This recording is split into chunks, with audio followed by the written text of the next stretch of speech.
Welcome to this week's SEO Weekly video, and this is for December 7th, 2014. Now just a quick update on the Facebook local SEO test that Mario and I have been running in the past week, and I talked about it in the last SEO video last Sunday. These are the specific terms that we're targeting here. We've got dentist Las Vegas, locksmith Chicago, Phoenix DUI lawyer, plumber Chicago, pools, it might be pool cleaner San Antonio, and window cleaning San Diego. So we have all our Facebook pages set up. We've run a bunch of Fiverr jobs on them, and those Fiverr jobs are just getting delivered now. And I think that Mario has been listing the exact Fiverr vendors that we've been using for these specific jobs, and obviously you can track how those pages are going because you can see links to those specific Facebook pages as well.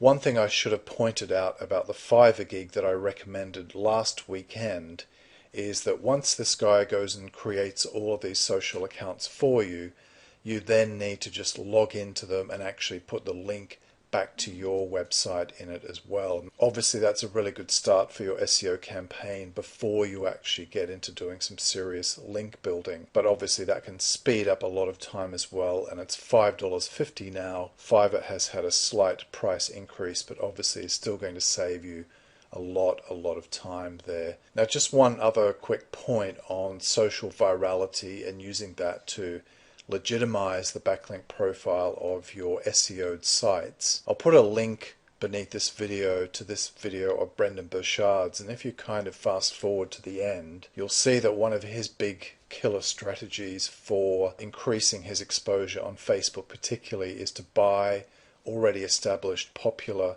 accounts on Facebook for pages, and he'll post links to his own Facebook pages and his own websites over on those other Facebook accounts. Now it is important to note that apparently that does violate Facebook's terms of service, and if you get caught, could mean that your main Facebook account that you invested a lot of time and effort and energy in developing does get banned. So please be aware of that particular potential problem if you are buying Facebook pages.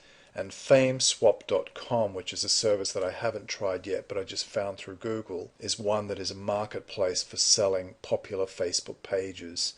And of course you need to be very skeptical here and do your due diligence on these and really investigate these Facebook pages well before you even consider paying and buying for these particular pages. Now the biggest news in the past week or so has been the fact that Firefox has switched over from 1st of December its default search engine from Google over to Bing. Even though in theory Bing powers Yahoo searches, at my end here I still see slight differences between those two, and one of the big impacts was that Yahoo's market share immediately jumped from something like 9% up into the 20s, so it was pretty significant. We'll see if that holds, but Google's market share did drop quite noticeably, and overall consequence of that is that we might now seriously consider going after Bing. This is Matt Woodward's blog post here on the impact of that change, and it's well worth a read through just to go through and consider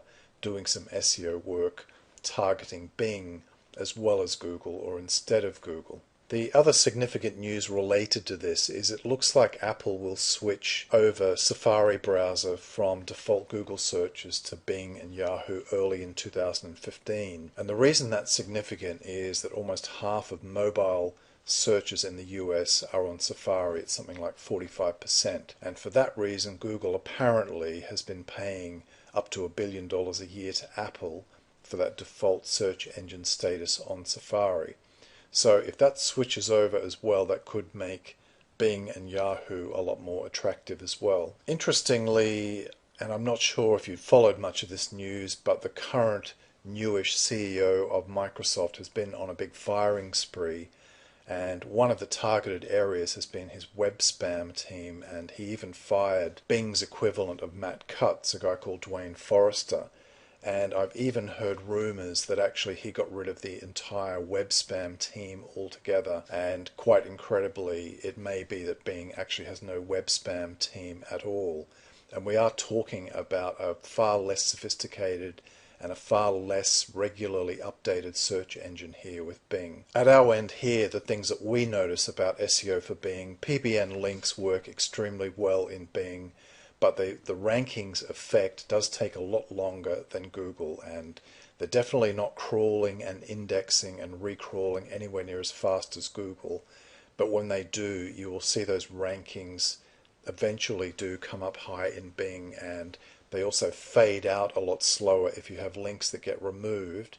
Those link echoes or ghost links will still work well in Bing for quite a long time from what we're seeing here. Another interesting difference between Bing and Google is that anchor text over optimization is much less of an issue with Bing than it is with Google. And for now, because the updates are pretty few and far between in Bing, it looks like you can, in the short to medium term at the moment, over-optimize your anchors when you're doing SEO for Bing as well. Overall, though, the problem with Bing is they don't have the same search volume as Google. And one of the solutions to that is to go after much bigger search terms. So let's say, for instance, you're in the car insurance niche.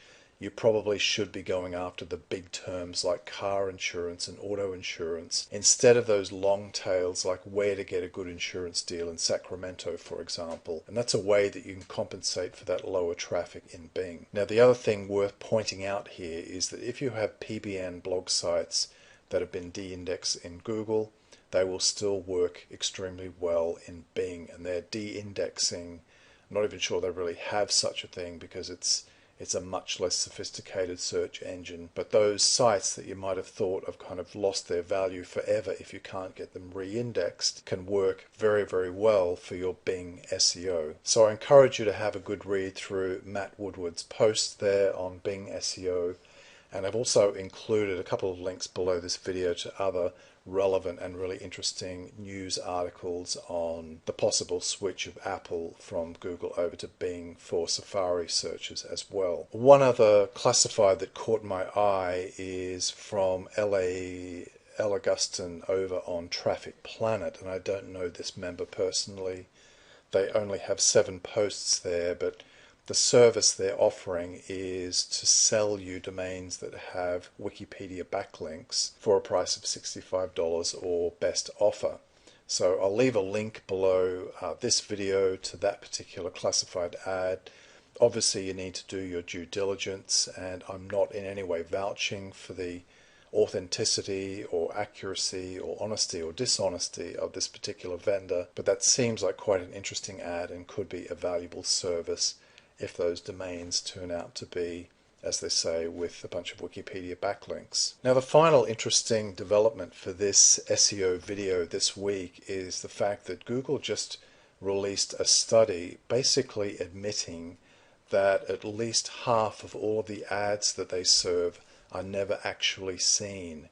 And what that means is that the advertisers using Google AdWords, let's say display ads, are paying, particularly on the impressions front. It's less relevant if they're paying for clicks, but on the impression side of AdWords, particularly on the content network, banner ads can be loaded outside the browser window, so they don't actually show in the browser window of the user, but they're still being charged. And that's a pretty huge admission that basically the way Google is set up, they're charging advertisers even when their ads are actually never seen, to the extent that more than half of those ads are charged to advertisers but not seen in the browser window. And we could be hearing a lot more about that because that could be a legal issue, it could be a fraud issue, and that could be a pretty big black eye for Google. So those are the big stories in the SEO news this week. As usual, I'll put all of the relevant links below this video, and if you have follow-up questions, please post those below, and Mario and myself will get to them as soon as we can. Have a great week wherever you are, and see you on the next video. Welcome to the SEO Weekly video for December the 14th, 2014. And I hope that over the next week or two you'll actually find a little bit of time off away from computers and SEO. And this week we've got quite a few interesting new developments to talk about. One of the small tests I've been running, for example, for the last week is a kind of artificial manipulation of user action on a website of mine. And Serpify is another service that does a similar thing here, but basically crowdsearch.me, and I accessed it through this now closed Warrior Forum WSO thread here, is a service that hires real people to find your site on the SERPs, click on your link on the SERPs, and then perform certain actions, scroll down the page, spend time. And the theory is here that Google will see this user action on your site. It will lower your bounce rate, it will push up your average time on site, and as a result your rankings will go up. Now, from the small limited test that I've run in the last 7 days, what I've actually seen is on the specific terms that I put into this crowdsearch.me service, I didn't see as yet specific rankings movements on those particular terms. And by the way, you should be putting your brand as a search term for this kind of service as well, to convey the impression that your website does have some kind of growing brand, and therefore Google should pay more attention to it. So basically, to summarize, what I saw was actually quite good movement on other terms that weren't the ones that I specifically put into crowdsearch.me, but on the specific terms that I put in as yet, I haven't seen any actual movement. Now, I think that results from one small test on one site probably aren't that conclusive, and I want to expand this out and run it across a lot of other sites. And it's pretty important that obviously you aren't doing other link building at the time of running your crowd search or artificial user action test, whatever search it is. But actually some of the movements on other terms were quite huge, like jumps from nowhere onto page 2. But one of the curious anomalies, at least in my own test, as I say, was that these specific terms that I put into the service as yet, and I was using the default settings in there, haven't yet shown movement. But obviously I'll keep that running, start running it on some other pages on other sites, and report back on what we see here. And one of the interviews that Matt Woodward did in the last week, that I'm going to refer to more in a moment, with a guy called John Limbacher, and he's of the view that you actually need this action on the SERPs in order to maintain your rankings as much as actually gain them in the first place. So he's a big believer in the fact that to really hold your rankings, you do need to probably prop up your user action and click-through on the SERPs with something like this. Now, following that theme of artificial click-throughs on the SERPs, this is an interesting post that Richard put up on STH in the last week. And it's on a blog by a guy called Bartosz Gojsulwicz. Apologies, I haven't pronounced that correctly. And basically, Bartosz is presenting a case study, and obviously there'll be a link below this video to this page, where he's identified a series of negative SEO attacks that didn't involve link building, because of course you can go and disavow a lot of fresh links that you recognize as suspicious. But Bartosz here is talking about kind of much sneakier forms of negative SEO, and in particular using bots to firstly slow down the performance of a site and make a site very, very frustrating for users to find their way around, because everything is loading so slowly. So sending a lot of bots to a particular site, specially created software bots. And the other thing he talks about with his own experiment to test it out is to create a bot that actually clicked on other results on the same page as his website, ranking on the SERPs, but not clicking on his and seeing about the impact of that. So obviously these kinds of negative SEO are much more difficult to detect, and this is kind of a bit of an early development here, and obviously we're going to pay much closer attention to this. But this particular style of negative SEO attack, if it is the case, is well worth reading at least and being aware of some of those potential issues. Now, earlier I've been running a test based on Dan Anderson's pitch in Becker's Source Phoenix launch, and trying his stuff out with a Spanish site. And Dan was of the view that you don't need to follow the normal rules of kind of US or UK Google SEO. You can get away with a lot more if you're targeting a non-English search location, but still on Google. So in this particular case, I created a one-page website. This is in weight loss, because I identified a ClickBank product that was available in Spanish for it. Sourced a long article from iWriter in Spanish because you can get Spanish writers there. Set up that site and you can see all of it on this particular test here. So I rented a few linksmanagement.com links, and if we scroll down we can see those sites. You can actually go and find them if you want to. So these sites here are the ones that I rented from linksmanagement.com, a PR5 and a couple of PR4s, and the links are active there. I've also run a Spamfinity job on it and also an SE Slingshot job on it as well. And so far, interestingly, what we're seeing here in terms of rankings is that we have a position 6 ranking on page 1 for the main search term, which basically means lose weight fast, and it's in the domain name next to the 1. What we have is a page 1 ranking in Bing in Spain, but actually no rankings at all as yet in Google. So I'm reluctant to draw too many conclusions from a single website test, but what I'd like to do is actually build more conventional and better quality sites, have multiple pages and interlinking before reaching a definitive conclusion on this.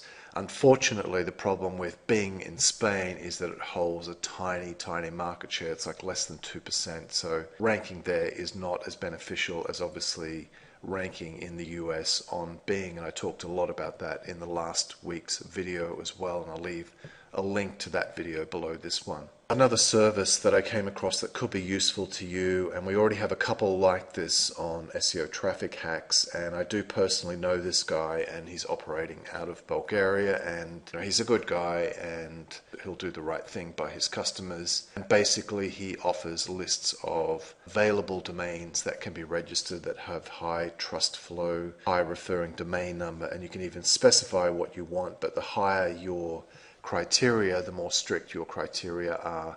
Obviously the smaller those lists are available, but it's tool.domains/bulk-authority-domains, but obviously I'll leave a link below it. And Colleen is the name of the guy operating this service. Now this is the interview that I was talking about from Matt Woodward with John Limbocker, and they met at a recent conference that Matt was at, and John is of the view that you need to pay attention to 3 particular factors, and the first of those is how well your website is doing in terms of brand search. By that, for example, he means if I'm here on Google and I type in SEO and start putting in traffic, we can see that SEO Traffic Hacks is actually listed here under Google Instant or Google Suggest. So John is very big on developing a brand and making sure that Google recognizes that you have some brand value, and that should be showing up in the Google search box.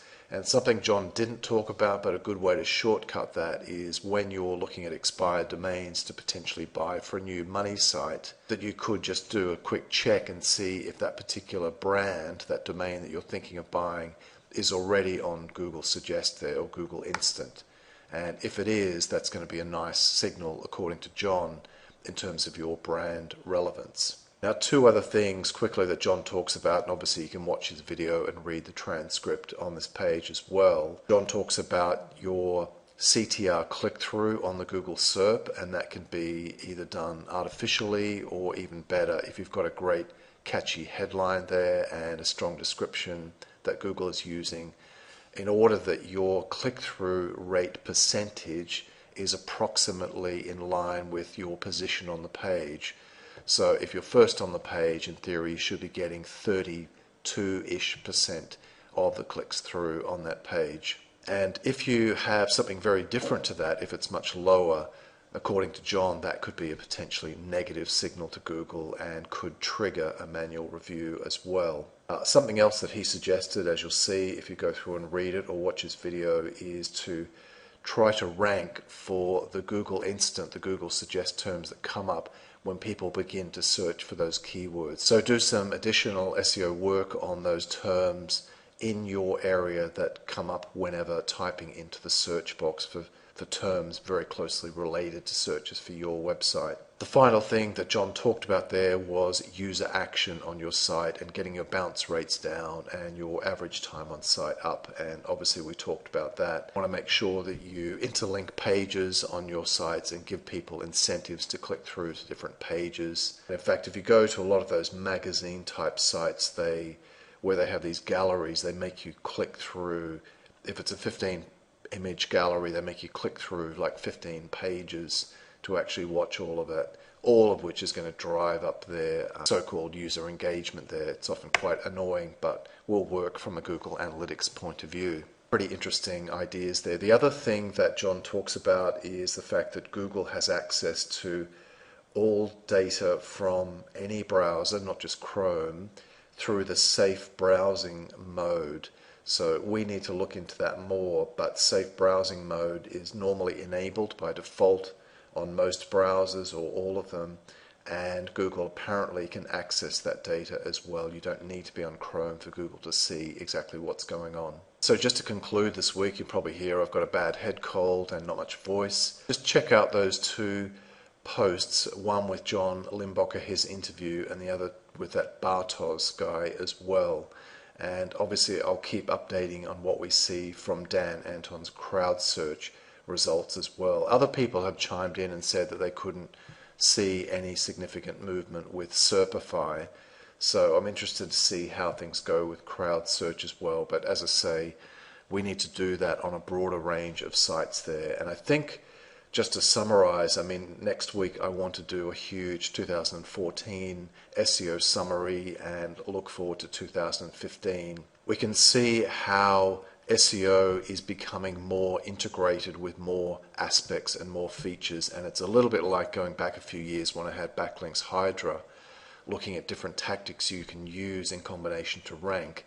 And now really that must-have list of criteria for current SEO best practice is really expanding a little bit more each time by the look of it, particularly to things like brand anchors and probably that user action on your website as well. Just as a quick side note, obviously one of the ways that you can drive return visits, which is something that looks very good to Google, is through proper email marketing.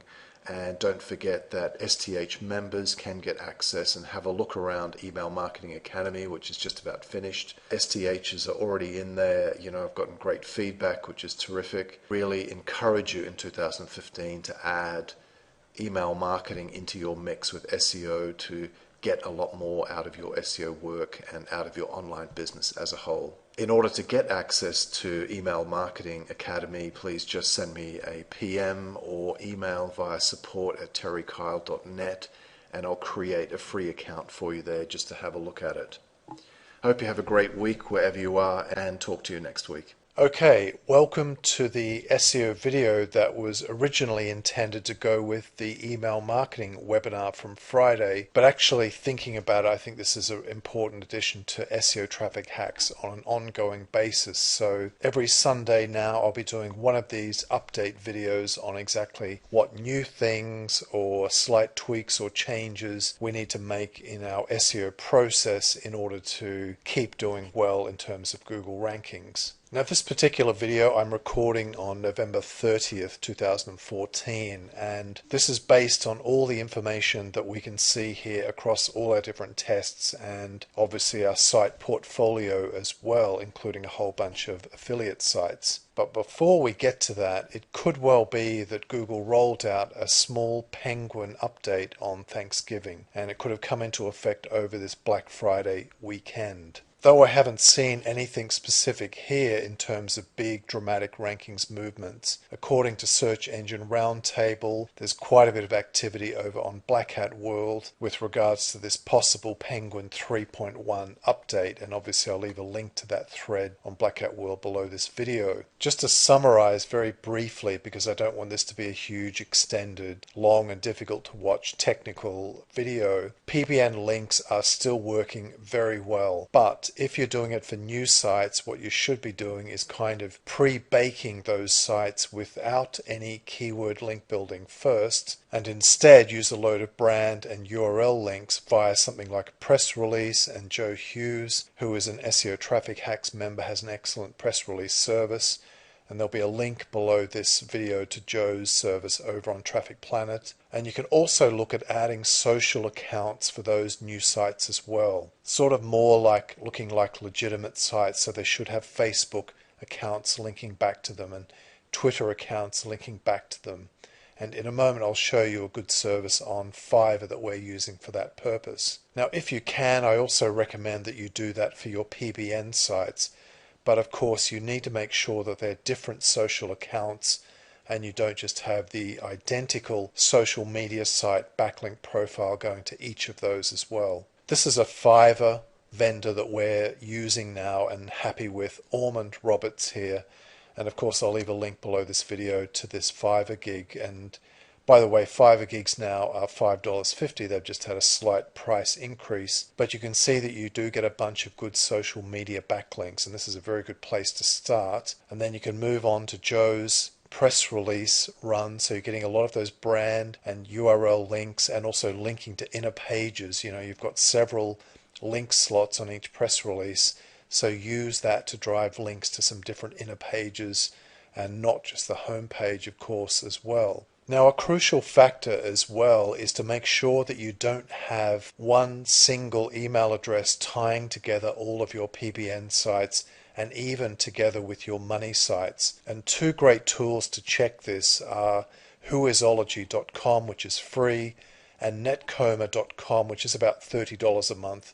That's where their accounts kind of start from. And both of these services are very good at showing if you've made a mistake, or an outsourcer or VA has made a mistake, or staff has made a mistake, and your sites are tied together too obviously. Now, with Netcoma being a paid option, what you can do is to send your batch of sites that you want us to check with our account, but send them to Eva, that's IVA at terrykyle.net, for a free check. Now obviously this doesn't apply if you've got 3,000 sites in your PBN, because Eva will just be there for 3 months actually doing all of that. But if you've got a relatively small PBN and money site collection portfolio, just send them over to Eva. She'll know what to do. She'll give you the screen PDF printouts of exactly what Netcoma found, and you can go in and fix any little issues that you might find there. Now what I'm seeing here in testing is that spun content on multi-topic blogs still has a good impact. Personally, I'm avoiding spun content, just taking a longer term view, but it can still work now in terms of pure rankings performance. Obviously, also on those multi-topic blogs, the link going to that money site is embedded within a relevant article. Of course, that random rankings factor is still as much in play as ever, and if you can, start with test batches of 5 or even 10 new sites, depending on your financial and time resources there. One thing you can do that we're doing here that's working well is that if a site has lost rankings through de-indexed PBNs, then 301 that affected site at a page level to a new money site, because it can be pretty difficult to get those rankings back on the original site. There's some kind of switch there, some trigger, filter, red flag in Google, and you should find much better success with 301ing it to a brand new site. Now in terms of local SEO, Yelp and Facebook pages are as strong as ever, and in fact something we stumbled across last week has triggered a new batch of 6 tests that Mario will be running this week. These are on different Facebook local terms, such as Chicago plumber, I think, is one of them. There are a whole batch there. Las Vegas dentist is another one.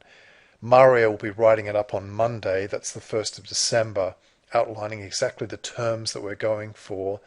And basically we're going to try to rank these 6 different Facebook pages, just partly based really or inspired by this particular site that we came across in SEMrush.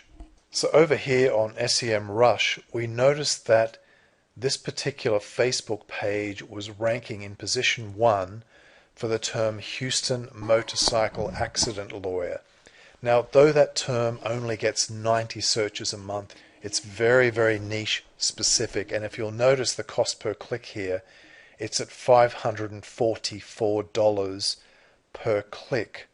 And if we come over to the site here, even though this is pretty basic and kind of crude, we can see that we've actually got a phone number here for people to phone up to ring in and actually get some legal advice if they've been involved in a motorcycle accident. And obviously this is a far, far better way for this guy to attract leads than paying over $500 per click to Google. Now, where it gets really interesting is that if we go in and look at this site's backlinks in Majestic firstly, and I fully accept that this could have a PBN powering it where they're using blocking tools to keep bots, Majestic bots and Ahrefs away from it. So there could well be decent links powering this site, but currently at number 1 or number 2 for this very high cost per click term. And if we come over to Ahrefs, we can also see that they can't find any links, and exactly the same for Open Site Explorer as well. So in this particular test that Mario will be running before he gets back to the Bitcoin Authority experiment blog, the Authority blog that we've been dying to get back to, but just had a few other things to get out of the way, we really want to test out how good a Facebook type page can work for local SEO just like this, even with a few Fiverr links. We've picked out a few that have been recommended to us. We're going to try those Fiverr links on these new Facebook pages that will be created over the next couple of days. You'll see the exact terms, you'll see the exact Fiverr gigs that we're using, and you can also track the rankings there as well.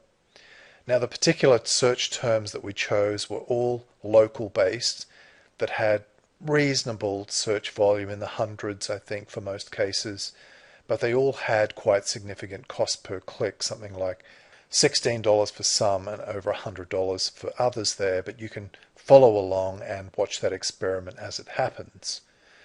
Now, just to wrap up, because obviously I'm losing my voice this week, done a lot of talking, maybe too much talking. Now, just to wrap up here on this particular SEO video, please run your main email registration that you use, the main email you use, whatever it might be, through Whoisology and also on Netcoma as well. Put in some of your PBN sites or all of them and your money sites and see how it ties together, if it does, any of the work that you're doing SEO wise. And of course, with Netcoma, we have a paid account here. You can send a list of domains that you want checked over to Eva, and she'll run those checks and send the results back to you. So this was the first of our kind of new Sunday SEO videos, which I kind of used to do in the past. And from now on, these will be run every Sunday. So just to make sure that you're fully up to date on all of the latest results, just in case you've missed it inside SEO Traffic Hacks training. So have a good day wherever you are, and see you on the next video.